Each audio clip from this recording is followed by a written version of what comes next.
زکوٰۃ حقیقت میں ہے کیا، اس کو سمجھ لیجئے۔ زکوٰۃ کے اعتبار سے بھی شریعت اسلامی کی روح سے مال جو ہے وہ دو قسم کا ہے۔ جیسے زمین میں نے عرض کیا دو قسم کی ہے، خراجی عشری، ایسے ہی مال باطنی، اموال باطنی، اموال ظاہری۔ کسی شخص نے گھر میں کچھ پیسہ رکھا ہوا پس انداز کر کے، یہ اموال باطنی ہے۔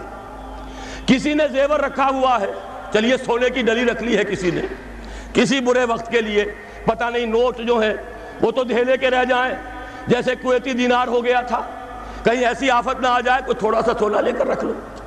یہ جو گھر میں چھپا ہوا مال ہے یہ اموال باطنی ہے، ان کی زکوٰۃ اسلامی ریاست نظام خلافت زبردستی نہیں لیتی، ورنہ تو گھر گھر جا کے جامع تلاشی کرنی پڑے گی، ٹرنک کھولنے ہوں گے، تکیے ادھیڑ کر دیکھنے ہوں گے کہیں کچھ رکھا ہوا تو نہیں ہے۔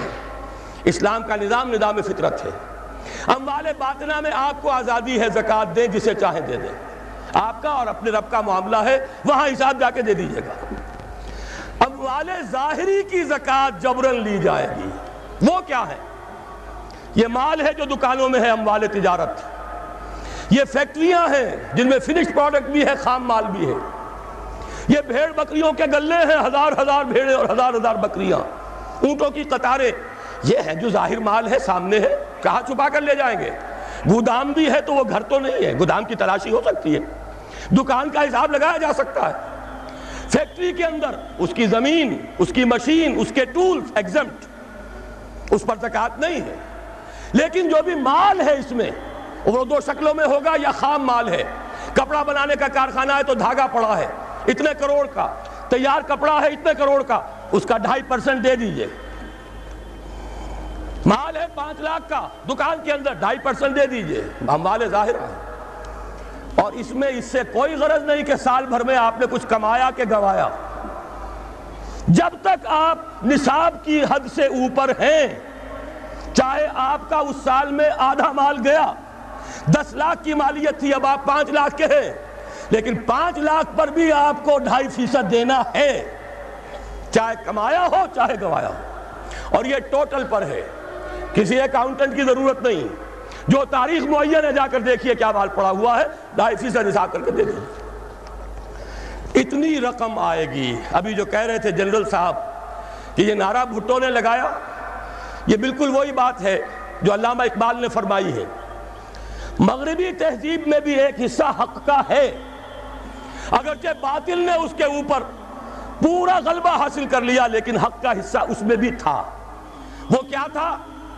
اوہام پر اپنی بات نہ قائم کرو، لا تقف ما لیس لک بہ علم ان السمع والبصر والفؤاد کل اولئک کان عنہ مسئولا۔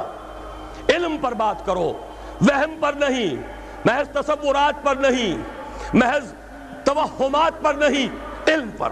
موقف تمہارا علم پر قائم ہونا چاہیے۔ یہ بات تھی، انہوں نے لی، توہمات کو ختم کیا، کھول آنکھ، زمین دیکھ، فلک دیکھ، فضا دیکھ، مشرق سے ابھرتے ہوئے سورج کو ذرا دیکھ۔ لہذا سائنس بڑھی، ٹیکنالوجی بڑھی، آئی ان کے ہاں ترقی آئی۔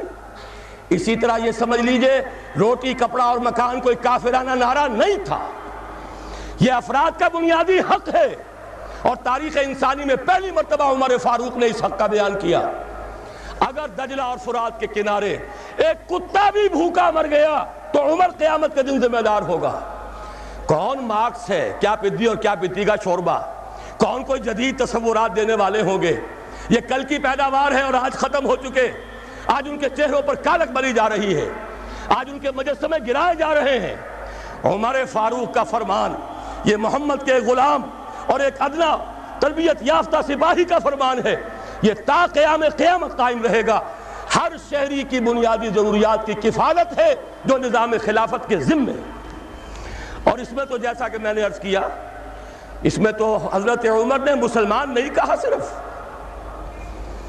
صرف مسلمان نہیں، جانوروں تک بات پہنچا دی۔ اس کا مطلب یہ کہ غیر مسلموں کا بھی حق ہے۔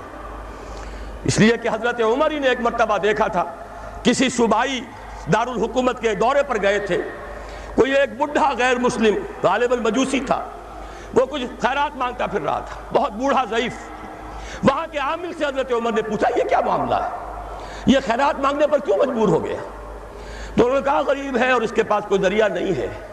فرمایا یہ بڑا ظلم ہے کہ جب یہ جوان تھا، کماتا تھا، ہم اسے جزیہ لیتے تھے، اور آج اگر یہ بوڑھا ہو گیا ہے اور اس کا کوئی والی وارث نہیں ہے تو ہم نے اسے سڑکوں کے اوپر بھیک مانگنے کے لیے چھوڑ دیا، اس کا بھی وظیفہ مقرر ہو جائے گا۔ یہ ذمہ داری، یہ کفالت عامہ ہر شہری کے لیے۔ اور یہ جان لیجئے تجارت میں اور صنعت میں یہ سارا فساد جو اس وقت ہے وہ اس وجہ سے ہے کہ عام آدمی، عام کسان، عام مزدور مجبور ہے کہ سرمایہ دار اور جاگیردار کی ٹرمز پر کام کرے۔ نہ کرے گا تو کیا کرے گا؟ ٹریڈ یونین بنا لیجئے، وہ بھی جیبی ٹریڈ یونین بنا لیں گے، ان کے اپنے ایجنٹ ہوں گے۔ اب لڑیے، خون کس کا جائے گا؟ مزدور ایک دوسرے سے ٹکرائیں گے، کچھ حاصل نہیں۔ اسلام نے کیا نظام دیا ہے؟ آپ غریب کو ضمانت دے دیجئے، اگر تمہیں صحیح ویج نہیں مل رہی، تمہیں صحیح مبادلہ نہیں مل رہا اپنی محنت کا، مت کام کرو، تمہیں بھوکا نہیں مرنے دیا جائے گا، تمہاری بنیادی ضروریات کی کفالت ریاست کرے گی۔ اب ہوئی برابر کی چوٹ۔ اگر کارخانے دار کہہ سکتا ہے کہ اگر آپ کو یہ چیز منظور ہے کام کیجئے ورنہ جائیے، سب مزدور چلے جائیں گے، میں لاک اپ کر دوں گا، کارخانہ بند کر دوں گا، لیکن یہ کہ مزدور اس وقت یہ نہیں کہہ سکتا، وہ تو کہے گا جناب اسی تنخواہ پر کام کروں گا، اس لیے کہ ایک دن کام نہ کرے شاید بچ جائے، 2 دن کام نہ کرے بچ جائے، تیسرے دن فاقہ آئے گا، اس کے پاس کھانے کو نہیں ہے۔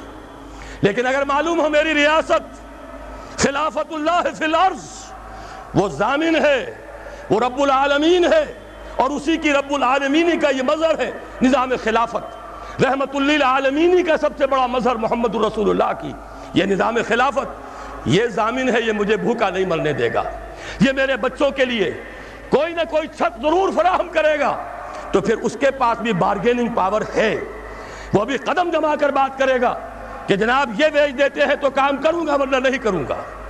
یہ ہے جو آسان ترین حل ہے۔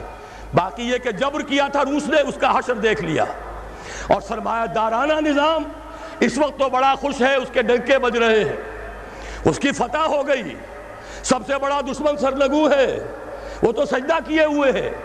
لیکن یہ کہ واقعہ یہ ہے سرمایہ دارانہ نظام کے اندر جو کنٹرڈکشنز ہیں، جو تضادات ہیں، اب وہ ظاہر ہوں گے۔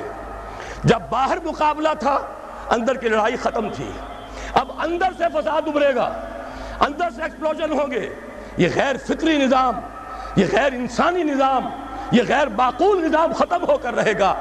کاش کہ اس کی جگہ صحیح، معتدل، متوازن، عادلانہ نظام خلافت، اس کا کوئی نمونہ ہم دنیا کے سامنے پیش کر دیں۔ اس وقت پوری دنیا کی طرف ہماری ذمہ داری ہے، ساری نوع انسانی کے ہم مقروض ہیں کہ ہمارے پاس ہدایت ہے، لیکن ہم اس پر خزانے کا سانپ بن کر بیٹھے ہوئے ہیں، نہ خود عمل کرتے ہیں نہ دوسروں کے سامنے نمونہ پیش کرتے ہیں۔ یہ خلافت کی تحریک اسی لیے ہے، یہ سارے نظام کو بدلنا پیش نظر ہے۔